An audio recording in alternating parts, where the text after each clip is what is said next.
बिस्मिल्लाहिर्रहमानिर्रहीम। मियां वाली के लोगों, मैं कल लेके आ रहा हूं आपके पास अपने मुर्शिद के नॉमिनेशन पेपर।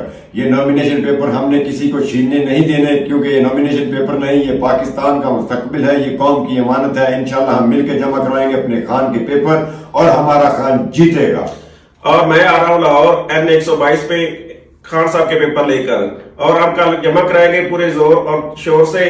और इंशाल्लाह 8 फरवरी को पूरा पाकिस्तान निकलेगा और बल्ले पे ठप्पा लगाएगा इंशाल्लाह। मियां वाली के लोगों, मैं कल लेके आ रहा हूं आपके पास अपने मुर्शिद के नॉमिनेशन पेपर। ये नॉमिनेशन पेपर हमने किसी को छीनने नहीं देने, क्योंकि ये नॉमिनेशन पेपर नहीं, ये पाकिस्तान का मुस्तकबिल है, ये कौम की अमानत है। इंशाल्लाह हम मिलकर जमा करवाएंगे अपने खान के पेपर और हमारा खान जीतेगा। और मैं आ रहा हूँ लाहौर N122 पे खान साहब के पेपर लेकर, और हम कल जमा कराएंगे पूरे जोर और शोर से। और इंशाल्लाह 8 फरवरी को पूरा पाकिस्तान निकलेगा और बल्ले पे ठप्पा लगाएगा इंशाल्लाह।